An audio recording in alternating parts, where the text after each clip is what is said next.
Hello दोस्तों, नमस्कार। मैं लोकेश कुमार गौतम, एडवोकेट। मेरे YouTube channel LK legal adviser में आपका स्वागत है।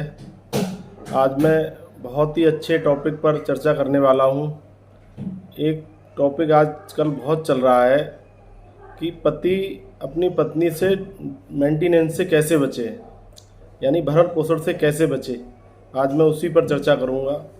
देखिए, जब पत्नी की शादी होती है, शादी एक सामाजिक प्रयास है, सामाजिक बंधन है और उस बंधन में दोनों पति पत्नी बनकर रहते हैं। लेकिन कई बार छोटी छोटी समस्याओं को लेकर परिवार में कलह हो जाता है और पत्नी जब पति के घर आती है तो वो बिना किसी कारण के पति के साथ नहीं रहना चाहती है और बिना किसी कारण के ही अपने मायके चली जाती है और मायके चली जाकर फिर पति के द्वारा लेने जाने पर भी नहीं आती है, अन्य रिश्तेदारों के कहने पर भी नहीं आती है और ना ही कोई कारण होता है उसका। और हमें लगता है कि हमारी पत्नी हमारे खिलाफ दहेज का या भरण पोषण का या घरेलू हिंसा का कोई मुकदमा दायर कर सकती है। तो ऐसी स्थिति में लड़का लाने को भी तैयार है, कोई दहेज की भी मांग नहीं कर रहा है, फिर भी पत्नी यदि मेंटेनेंस का मुकदमा उसके खिलाफ डालती है तो ऐसी स्थिति में लड़का पक्ष कैसे बचे, आज इस टॉपिक पर चर्चा करूंगा।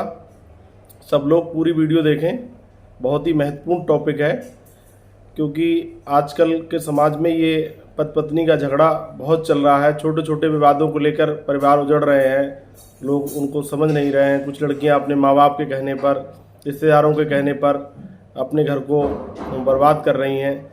तो ऐसी स्थिति में लड़के को क्या करना है, ये मैं आपको बताना चाहता हूँ। देखिए, सबसे पहले तो लड़के को अपनी पत्नी को लेने उसके मायके जाना चाहिए, पूरा प्रयास करना चाहिए कि उसको अपने साथ ले आए। लेकिन फिर भी यदि वो नहीं आना चाहती है, उस पूरे प्रयास करने के बावजूद भी, तो लड़का को चाहिए कि वह आकर परिवार न्यायालय में सेक्शन 9 हिंदू मैरिज एक्ट दाम्पत्य जीवन की पुनर्स्थापना के लिए एक प्रार्थना पत्र परिवार न्यायालय में दायर करे, जो एक सेक्शन 9 का सिविल मुकदमा होता है, जिसमें कोई लड़ाई झगड़ा या कोई इससे संबंधित कोई मामला नहीं होता है। वह केवल पत्नी बुलाने का मुकदमा होता है जो परिवार न्यायालय में पड़ता है। उस मुकदमे का नोटिस पत्नी को जाएगा और नोटिस पर पत्नी आएगी और अपना जवाब देगी कोर्ट में आके कि वह तुम्हारे साथ क्यों नहीं रहना चाहती है। आप उस मुकदमे में पूरा अपनी शादी का पूरा हवाला लिखिए, यदि कोई बच्चा है तो उसके बारे में भी लिखिए और ये भी लिखिए कि सर, मैं अपनी पत्नी को रखना चाहता हूं और कोई दहेज की भी मांग नहीं कर रहा हूं, लेकिन मेरी पत्नी जानबूझकर मेरे साथ नहीं रहना चाहती है। इन सब बातों का जिक्र करते हुए आप उसमें उसको खोलिए और मुकदमा डालिए और पत्नी को ससुराल पक्ष वालों को पत्नी और ससुराल पक्ष वालों को नोटिस कराइए।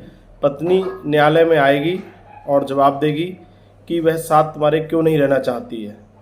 एक मुकदमा ये हुआ और इसके बाद एक मुकदमा और आप परिवार परामर्श केंद्र पीलीभीत हो या कोई अन्य जिला हो, कहीं भी आप डाल सकते हैं। किसी भी जिस जिले के आप रहने वाले हैं वहाँ डाल सकते हैं। परिवार परामर्श केंद्र पुलिस लाइन में भी होता है, वहाँ भी आप डाल सकते हैं। उस माध्यम से भी आप समझौता वार्ता के माध्यम से अपनी पत्नी को बुला सकते हैं नोटिस देके, और उसे वहाँ आना पड़ेगा और वह बताएगी कि वह आपके साथ क्यों नहीं रहना चाहती है।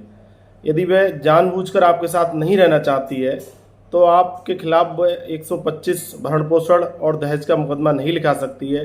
आप उन्हीं मुकदमों की नकल लेकर, यदि वह आपके खिलाफ मेंटेनेंस या दहेज का मुकदमा डालती है, तो आप संबंधित न्यायालय को, जहां उसने ये मुकदमा डाला है कि मेरे पति से मुझे मेंटेनेंस दिलाया जाए और खर्चा दिलाया जाए, तो आप उसी न्यायालय में उसको दायर कीजिए।